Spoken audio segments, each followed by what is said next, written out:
భారతీయ సంస్కృతికి ప్రతిబింబంగా వెలుగొందేవి భారతీయ పండుగలు. వాటిలో ఆనంద ఉత్సాహాలతో జాతి, కుల, మత, వర్గ విభేదాలను విస్మరించి సమైక్యంగా జరుపుకునే పండుగే దివ్య దీప్తుల దీపావళి. జగతిని జాగృతం చేసే చైతన్య దీప్తుల శోభావళి. నరకాసురుడనే రాక్షసుడిని సంహరించిన మరుసటి రోజు అతడి పీడ వదిలిన ఆనందంలో ప్రజలు దీపావళి చేసుకుంటారని పురాణాలు చెబుతున్నాయి.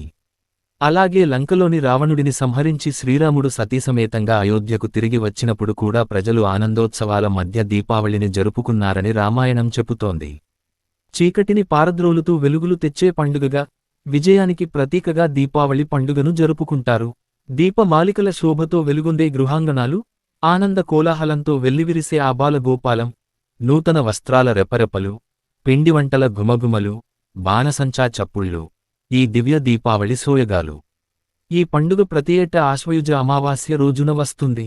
దీపాల పండుగకు ముందు రోజు ఆశ్వయుజ బహుళ చతుర్దశి. దీన్ని నరక చతుర్దశి జరుపుకుంటారు. దీపం జ్యోతిః పరంబ్రహ్మ దీపం సర్వతమోపహం. దీపేన సాధ్యతే సర్వం సంధ్యా దీపనమో ఉస్తుతే. దీపజ్యోతిని పరబ్రహ్మ స్వరూపంగా, మనోవికాసానికి, ఆనందానికి, నవ్వులకు, సజ్జనత్వానికి, సద్గుణ సంపత్తికి నిదర్శనంగా భావిస్తారు. మహిళామనులంతా ఆశ్వయుజ బహుళ చతుర్దశి నుండి కార్తీక మాసమంతా సంధ్యా సమయంలో మట్టి ప్రమిదలలో దీపాలను వెలిగిస్తారు.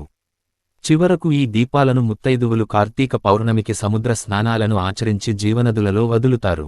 ఇవి సౌభాగ్యానికి, సౌశీల్యానికి, సౌజన్యానికి ప్రతీకలుగా భావిస్తారు. పైగా ఈ దీపావళి శరదృతువులో అరుదెంచటం విశేషం. మనోనిశ్చలతకు, సుఖశాంతులకు అనువైన కాలమిది. దీపాల పండుగ అయిన దీపావళి రోజున మహాలక్ష్మీ పూజను జరుపుకోవడానికి ఓ విశిష్టత ఉంది. పూర్వం దుర్వాస మహర్షి ఒకమారు దేవేంద్రుని ఆతిథ్యానికి సంతసించి ఒక మహిమాన్వితమైన హారాన్ని ప్రసాదించాడు. ఇంద్రుడు దానిని తిరస్కార భావముతో తన వద్దనున్న ఐరావతమను ఏనుగు మెడలో వేస్తాడు. అది ఆ హారాన్ని కాలితో తొక్కివేస్తుంది. అది చూచిన దుర్వాసనుడు ఆగ్రహము చెంది దేవేంద్రుని శపిస్తాడు. తత్ఫలితంగా దేవేంద్రుడు రాజ్యమును కోల్పోయి సర్వసంపదలు పోగొట్టుకుని దిక్కుతోచక శ్రీహరిని ప్రార్థిస్తాడు. ఈ పరిస్థితిని గమనించిన శ్రీ మహావిష్ణువు దేవేంద్రుని ఒక జ్యోతిని వెలిగించి దానిని శ్రీ మహాలక్ష్మీ స్వరూపంగా తలచి పూజించమని సూచిస్తాడు. దానికి తృప్తి చెందిన లక్ష్మీదేవి అనుగ్రహంతో తిరిగి త్రిలోకాధిపత్యాన్ని, సర్వసంపదలను పొందాడని పురాణాలు చెబుతున్నాయి. ఆ సమయంలో శ్రీ మహావిష్ణువు చెంతనే ఉండే మహాలక్ష్మీదేవిని ఇంద్రుడు ఇలా ప్రశ్నించాడు. తల్లి, నీవు కేవలం శ్రీహరి వద్దనే ఉండటం న్యాయమా? నీ భక్తులను కరుణించవా అంటాడు. దీనికి ఆ మాత సమాధానమిస్తూ, త్రిలోకాధిపతి, నన్ను త్రికరణ శుద్ధిగా ఆరాధించే భక్తులకు వారి వారి అభీష్టాలకు అనుగుణంగా మహర్షులకు మోక్షలక్ష్మీ రూపంగా, విజయాన్ని కోరేవారికి విజయలక్ష్మిగా, విద్యార్థులు నన్ను ఆరాధిస్తే విద్యాలక్ష్మిగా, ఐశ్వర్యాన్ని కోరి ఆరాధించేవారికి ధనలక్ష్మిగా, వారి సమస్త కోరికలు నెరవేర్చే వరలక్ష్మీదేవిగా ప్రసన్నురాలవుతానని సమాధానమిచ్చింది. అందుచేత దీపావళి రోజున మహాలక్ష్మిని పూజించేవారికి సర్వసంపదలు చేకూరుతాయని విశ్వాసం. ఆశ్వయుజ బహుళ చతుర్దశి నరక చతుర్దశిగా ప్రసిద్ధి పొందింది. నరకాసురుడునే రాక్షసుడు చెలరేగి సాధు జనాలను పీడిస్తూ దేవ, మర్త్యలోకాలలో సంక్షోభాన్ని కలిగిస్తుంటాడు.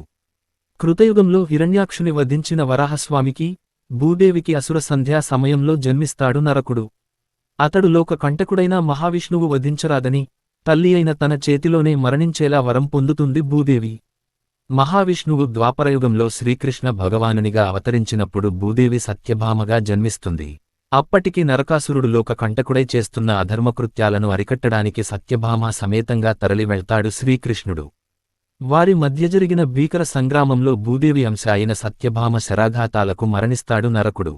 తన పుత్రుని పేరైనా కలకాలం నిలిచి ఉండేలా చేయమని సత్యభామ ప్రార్థించడంతో ఆ రోజు నరక చతుర్దశిగా పిలువబడుతుందని వరం ప్రసాదిస్తాడు శ్రీకృష్ణుడు.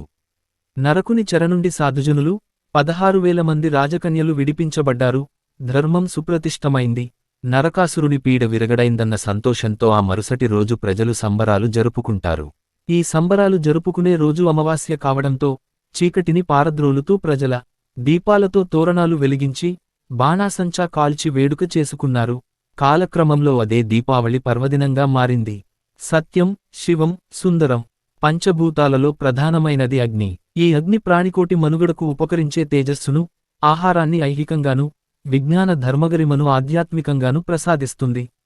ఈ దీపాల వెలిగింపు ద్వారా 3 రంగులు ప్రధానంగా మనకు గోచరమవుతాయి. నీలము, పసుపు, తెలుపు, ఈ మూడు రంగులు మానవ మనుగడకు అవశ్యకమైన సత్వరజస్తమోగుణాల సమ్మేళనంగా ఆర్యులు చెబుతుంటారు. ఈ మూడు రంగులను జగతిని పాలించే లక్ష్మి, సరస్వతి, దుర్గలుగా భావిస్తారుట పౌరాణికులు. అంతేకాక సత్యం, శివం, సుందరం అవి దీప ప్రజ్వలన ద్వారా త్రిజగన్మాతలను ఆరాధించినట్లును, మానవులకు విజ్ఞానం, వివేకం, వినయాలకు సంకేతమని సందేశాత్మకంగా గైకుంటారు భారతీయులు. అంధతమిస్రంచ దక్షిణాయనమేవచ ఉత్తరాయణే తస్మాత్ జ్యోతిర్దానం ప్రశస్వతే. అంధతంస్రమనేది ఒక నరకం. దక్షిణాయన పాపకాలం నుండి తప్పించుకుని తరించడానికి ఉత్తరాయణ పుణ్యకాలంలో జ్యోతిని దానం చేయుట ఉత్తమోత్తమమైన కార్యంగా భావిస్తారు హైందవులు. ఆశ్వయుజ మాసంలో వచ్చే బహుళ చతుర్దశి, అమావాస్యలు పరమ పవిత్ర పర్వదినాలు. భక్తి విశ్వాసాలతో, ఆనందోత్సాహాలతో దేశమంతటా పిల్లలు, పెద్దలు అందరూ కలసి జరుపుకునే పండుగ రోజులివి. దివ్వి దీపావళి మళ్లీ వచ్చే నాగుల చవితి అంటూ చిన్న పిల్లలంతా గోగునార కట్టలకి చిన్న చిన్న గుడ్డ ముక్కల్ని కట్టి వెలిగించి దిష్టి తీయడాన్ని మనం సంప్రదాయంగా కొన్ని ప్రాంతాలలో చూస్తుంటాం. వెలుగులనిచ్చే దీపావళి అని అర్థం. సాయంత్రం ప్రదోష సమయంలో దీపాలు వెలిగించి, ముందుగా పిల్లలు దక్షిణ దిశగా నిలబడి దీపం వెలిగించడాన్ని ఉల్కాదానం అంటారు.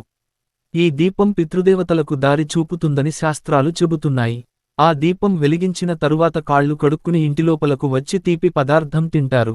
అటు తరువాత పూజాగృహంలో నువ్వుల నూనెతో ప్రమిదలు వెలిగించి దీపలక్ష్మికి నమస్కరించి కలశంపై లక్ష్మీదేవిని ఆవాహన చేసి విధివిధానంగా పూజిస్తారు. పూజానంతరం అందరూ ఉత్సాహంగా బాణాసంచా కాల్చడానికి సంసిద్ధులవుతారు. చిచ్చుబుడ్లు, విష్ణుచక్రాలు, భూచక్రాలు, మతాబులు, కాకరపు ఒత్తులు, కళ్ళు మిరుమిట్లుగులుపుతుంటే మరోప్రక్క సీమటపాకాయల ఢమఢమ ధ్వనులతో మ్రోగుతుంటాయి పరిసరాలన్నీ. ఈ విధంగా బాణాసంచా కాల్చడానికి ఒక ప్రయోజనం చెప్పబడింది పురాణాలలో. ఆ వెలుగులో, శబ్దతరంగాలలో దారిద్ర్యదు కాలు దూరంగా తరిమి వేయుబడి లక్ష్మీకటాక్షం సిద్ధిస్తుందని. అంతేకాక వర్షఋతువులో ఏర్పడిన తేమ వల్ల పుట్టుకువచ్చే క్రిమికీటకాలు బాణాసంచా పొగలకి నశిస్తాయి. అసుర నాశనానికి, ధర్మ ప్రతిష్టాపనకు గుర్తుగా అమావాస్యనాడు జరుపుకునే దీపావళి పండుగనాడు లక్ష్మీదేవికి ప్రతీకగా వెలుగులు విరజిమ్మే దీపలక్ష్మిని పూజించడం సర్వశుభాలు ప్రసాదిస్తుంది. దీపావళి చుట్టూ అనేక కథలు ఉన్నాయి.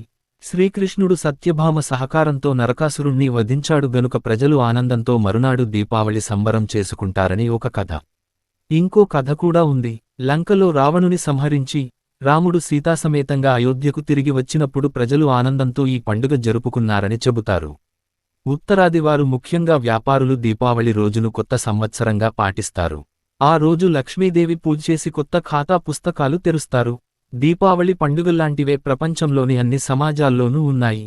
భగినీ హస్త భోజనం. దీపావళి కొన్ని ప్రాంతాల్లో 5 రోజుల పండుగగా జరుపుకుంటారు. ఆశ్వయుజ బహుళ త్రయోదశితో ప్రారంభమైన దీపావళి వేడుకలు కార్తీక శుద్ధ విధియ భగినీహస్త భోజనంతో ముగుస్తాయి. దీపావళి అయిన రెండో రోజు చేసుకుంటారు. భారతదేశంతో పాటు నేపాల్లో కూడా జరుపుకుంటారు. ఈ రోజును పుష్ప ద్వితీయ, యమ ద్వితీయ, కాంతి ద్వితీయ వంటి అనేక పేర్లతో పిలుస్తారు. భయ్యా ధూజీ అనే పేరుతో ఉత్తరదేశంలో బాగా ప్రాచుర్యం పొందిన భగినీ హస్త భోజనం సోదరుని క్షేమానికి సంబంధించినది.